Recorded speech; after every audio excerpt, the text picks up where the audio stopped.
Welcome to the Michigan Runner Show. Join us each time as we explore the people, the places, and the events that shape our great sport.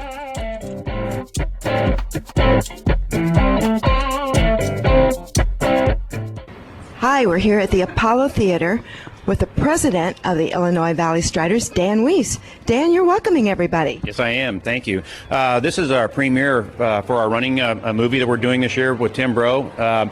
This is one of our major things that we're trying to get done this year, to sponsor Tim, work with Tim, show his accomplishments. Is this the first time you've ever come to a world premiere? Absolutely. This is the first. This is the first for these guys.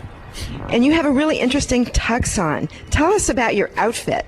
Well, it's a running theme. So we're to be dressed up for a world premiere, but still maintain the running theme. I'll say you did. I wouldn't want to race you just now in my shoes, but you could certainly beat me. Well, have a great evening, and it's very exciting to be here in Peoria for the world premiere of 5,000 meters, Nothing Comes Easy. Hi, we're here at the world premiere of 5,000 meters, Nothing Comes Easy with the producer, Carl Leiter, and the director, Brendan Galloway. Tell us how it feels to be at your own world premiere, Carl. Not as stressful as I would have thought, but it's been a while and a long time coming, so it's nice to finally get here. So. And Brennan? Yeah, we've been working on the movie for a while now, so it feels really good to be done and here and with everybody, so it's nice. How did you get started with the idea of making a running movie, and specifically a running movie about this particular distance? First of all, I guess we wanted to make a movie that we wanted to see, wanted to make a movie like about elite running and sort of that side of running. I'd say we picked 5,000 meters mostly because of the people that were running in it. You know, I don't know, I've been a fan of Adam Goucher for a long time. I used to watch him run when I was in middle school. You know, being around Colorado, all those guys are there, obviously. So I think that's how we settled on the 5K. Brennan, how did you get involved in this? Well, it was basically me and Carl were running like last summer, and we decided to that we were going to make a movie. So, you know, one thing led to another, and here we are. Who did most of the shooting? Well, we had two different film crews for the summer, one in California and one that switched between Boulder and Michigan. So I headed up the Boulder, Michigan crew, and Brennan headed up the California crew. The California crew. And where in California were you shooting? Mostly Sacramento?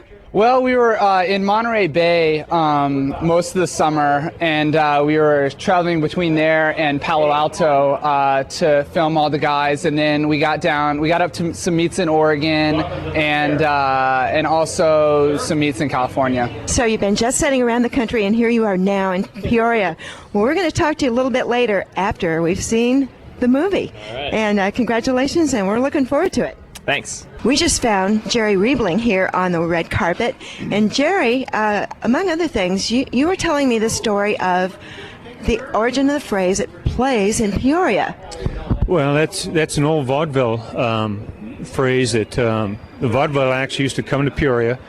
And if it played in Peoria, then they could take it nationwide. I'll say, so here we are with 5,000 meters, and we're going to see how it plays in Peoria. Exactly, yeah. I'm looking forward to it.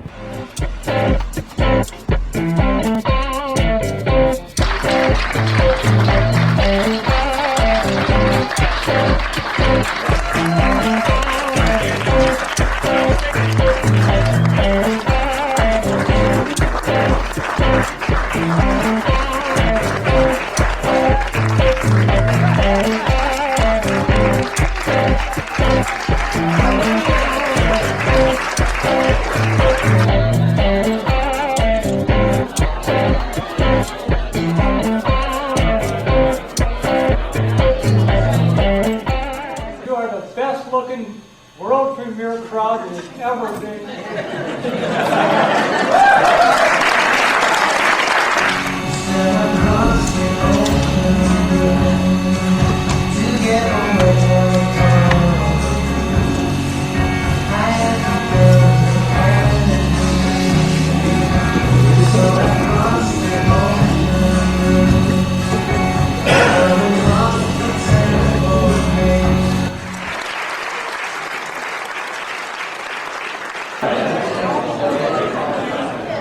So, Tim, tell us what you think about seeing your own performance in the movie 5,000 meters. I personally thought that this whole running thing is a sham. I should be doing acting. Were you acting? Nah, just being myself, and these guys gave me a good platform. They just said talk, and I can talk all day. So, Carl, tell us a little bit about how you picked out the different runners. You didn't pick any boring ones. Well, we picked Tim on Chris Lear's recommendation alone. We didn't think he'd be a factor at all. We think he's a scrub overall, but as it turns out, he wins, and it's a great story. Tim's P-Town, man. It is a great story, and a couple of the folks here have been talking about how they were surprised to hear it from the point of view of the elite runners, how they all struggle. Is there anybody in that movie who didn't? No, every athlete struggles. What really surprised me was how down a lot of guys get on themselves. And I think I probably, other than Adam, I really felt for Adam, but I probably felt like I had more to be down about than anybody, but you don't let it get to you. And the other guys just had their heads like, I got to keep struggling and fighting back. But my hat off to all the guys, because it's easy to quit. It's not easy. What can I say? You didn't quit? No, you just got to fight the good fight, and I was very fortunate. Other guys weren't, but there's always 2008. Carl, I want to ask you this. You got the runners featured in the film to talk a lot about what they were thinking. Right. How did you do that? I was a sociology major at Colorado College, and so we were trained in interviewing and sort of open-ended questions and things. And the easiest thing to do is to just say, "Look, how'd the race go? Tell me about the race," or something like that. And when they tell you one or two sentences, you just look at them. You don't say anything, and they keep talking. And the more they keep talking, the more and more honest they get. I think the more you shut up and let the camera talk, the better. I think. Tim, what was it like watching your Olympic trials race? I was still nervous. Heart was pumping. I had adrenaline. I was like, come on, drop your arms, pump your legs, relax, relax, relax. It's funny to look back on it all because it was such a whirlwind. You're so caught up in trying to do all these things that it's odd to sit back months later and see it all unfold, see the story unfold, because when you're in the heat of it, you don't think about what's going on around you. None of us knew how the story would end. And Carl, how did you start a movie not knowing how it was going to end? I guess we just started by getting as many athletes as we could and trying to cover all our bases. And we've got 9 athletes in the movie. We figured one of them would probably make the Olympics.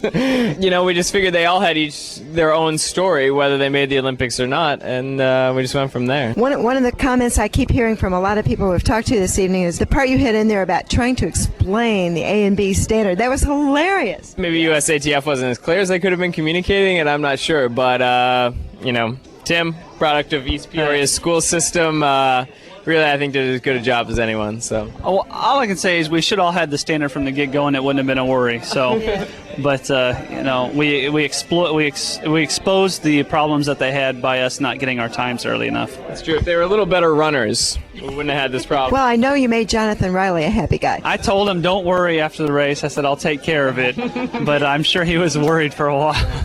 Thanks for coming out. We appreciate it. Yeah. Hey, what can I say? It plays in Peoria. It plays in Peoria.